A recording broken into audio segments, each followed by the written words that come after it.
Ya, ini ada kegawatan baru, 6 juta data NPWP warga Republik Indonesia bocor di obral peretas alias hacker.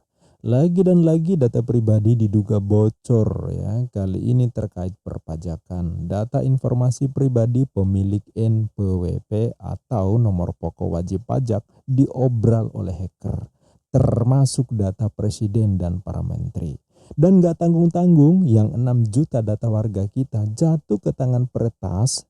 Data tersebut dijual di sebuah forum seharga 10.000 US dollar atau setara 153 juta. Menteri Keuangan Sri Mulyani Indarwati mengatakan, seluruh pihak Kementerian Keuangan, terutama Direktorat Jenderal atau Ditjen Pajak, tengah melakukan evaluasi terkait hal ini. Ya. Bjorka, peretas yang sempat membuat geger Indonesia, kini kembali beraksi. Bjorka diduga membocorkan jutaan data Direktorat Jenderal Pajak, termasuk diantaranya data Presiden Joko Widodo. Pokok wajib pajak atau NPWP yang diduga dibocorkan dan dijual Bjorka di Bridge Forums. Dari jutaan data itu, beberapa diantaranya adalah milik Presiden Joko Widodo dan kedua putranya, Gibran Rakabuming Raka dan Kaisang Pangarep. Dalam screenshot di Bridge Forums, jutaan data dibanderol dengan harga $10.000 atau sekitar 153,1 miliar rupiah. Data kependudukan yang bocor, datanya valid, jadi ini bukan data palsu atau apa. Nah, yang kita khawatirkan data ini dijadikan sebagai untuk jangka pendek ya, untuk jangka panjang sangat banyak kemungkinannya. Jadi kita dari negara-negara pesaing Indonesia dapat mengetahui dengan sangat detail informasi yang bocor ini. Nah, yang dengan kebocoran data dari Dirjen Pajak ini, yang kami sangat khawatirkan adalah ini memberi ide kepada penipu, mereka beli datanya atau dia copy dari mana, ada yang beli lalu dibagi-bagi ke sesama penipu, lalu berdasarkan data ini mereka akan menghubungi korbannya seakan-akan dari petugas pajak. Ya, data kita bocor dengan gegap gempita dan kita lihat sebagai contoh simpel ya. Andaikan kita berada di Timur Tengah, petanya pindah ke Timur Tengah, kita Indonesia sudah selesai. Kenapa? Karena data kita ada di mana-mana gitu loh.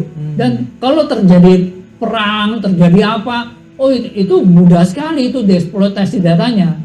Jangka pendeknya di Indonesia hari ini apa yang akan terjadi? Nah, yang perlu dihati-hatikan adalah wajib pajak akan dieksploitasi. Siapapun yang memiliki 6 juta data ini, saya yakin sudah dibeli.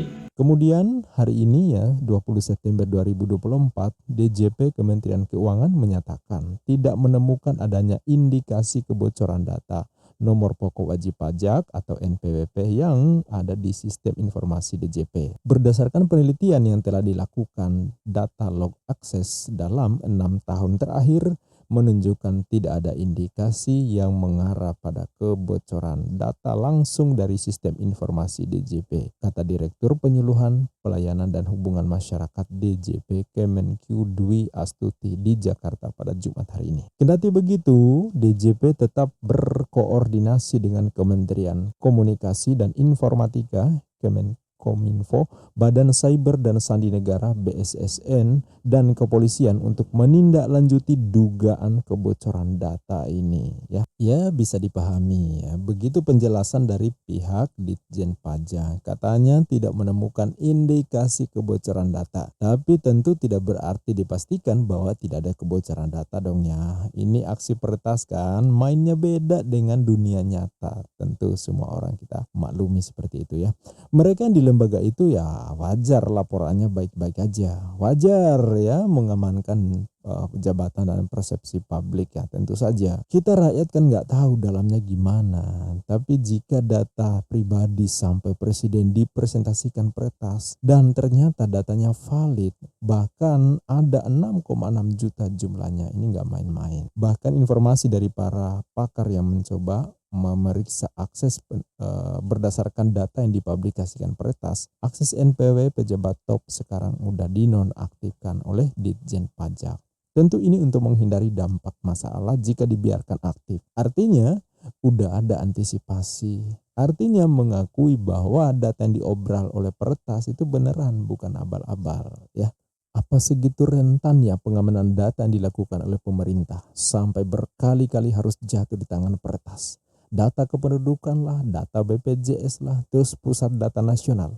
Kemarin dicaplok peretas dengan virus ransomware, sampai berkali-kali lembaga pemerintah di pusat dan di daerah kena dampaknya. Akses data diambil alih oleh peretas dan tentu meminta tebusan ya seperti biasa. Dan kita nggak pernah tahu sampai sekarang gimana kelanjutan data pribadi rakyat tersebut harus jatuh di tangan peretas. Karena tak ada juga pengumuman resmi bahwa semua persoalan ini telah dipulihkan dan kita nggak tahu siapa yang bertanggung jawab atas kejahatan ini. Ya, para petinggi yang memimpin lembaga pengelola data rakyat yang digaji super gede dari uang rakyat harusnya bisa mengamankan data pribadi rakyat. Segala sumber daya manusia dikerahkan untuk mengamankan itu. Ternyata harus beralih ke tangan peretas. Mereka nampaknya anteng-anteng aja ya, nggak ada pertanggungjawaban yang jelas. Mundur misalnya kalau gagal mengelola lembaga itu ya, serahkan kepada yang lebih ahli gitu ya. Harusnya kan begitu, tapi ini kan nggak malu gitu lah ya. Udah gagal, bukan kompetensinya di situ, tetap aja santuy menjabat. Nggak nyadar kalau rakyat sebenarnya udah muak ya. Yang nggak bisa kerja dijadiin pejabat tinggi mengelola negara hanya karena berjasa jadi relawan pendukung ya. Diobrolnya data pribadi jatuh ke tangan peretas terjadi berkali-kali dalam waktu yang pendek. Ini tentu bukan hal yang biasa-biasa saja ya. Dan ini bukan hoax, ini fakta. Pengamat keamanan cyber dari Vaksin.com Alphonse Tanujaya mengatakan bahwa data yang bocor dan dijual di Bridge Forum itu valid. Sumber bocornya data 6 juta orang ini disinyalir dari data pajak. Dasarnya adalah karena dia memuat data NPWP, ada data KPP, ada data Kanwil DJP-nya, ada data KLU, tanggal daftar pajak, status PKP. Itu jelas, kalau saya sebutkan tadi semua sudah jelas dong bahwa ini adalah data dari kantor pajak yang bocor, ujar Alphonse di siaran CNBC Indonesia pada Kamis 19 September 2024. Makanya kesiapan pemerintah dalam mengelola data pribadi ini memang dipertanyakan. Kasus kebocoran 6 juta data NPWP Direktorat Jenderal Pajak Kementerian Keuangan dilakukan peretas. Ini tentu menciptakan keraguan terhadap kemampuan pemerintah dalam mengelola dan mengamankan data pribadi kita. Berulangnya kasus kebocoran data yang melibatkan institusi pemerintah ini kian menambah catatan panjang kegagalan perlindungan data pribadi di sektor publik. Ya, kata peneliti Lembaga Studi dan Advokasi Masyarakat LSAM Anissa Norha di mediakompas.com. Menurut Anissa, kejadian itu menjadi peringatan bagi publik terkait kompetensi pemerintah dalam mengelola data pribadi, sekaligus alarm terkait kesiapan sektor publik untuk menjalankan seluruh standar kepatuhan perlindungan data pribadi dalam kapasitas mereka sebagai pengendali data. Kita rakyat jelata hanya bisa berharap sekarang dan ke depan kasus macam ini tidak terulang lagi. Pejabat yang mengelola harus ahli di bidang itu, jangan orang jalanan yang biasa ngumpulin buzzer diberi jabatan otoritatif luar biasa mengelola negara. Ya kayak gini jadinya, dimanapun ditempatkan di situ tumbuh masalah karena memang bukan ahlinya. Karena sabda Nabi, menyerahkan kekuasaan kepada yang bukan ahlinya, maka tunggulah kehancurannya. Nah, sekarang tinggal dicermati bagaimana dampaknya.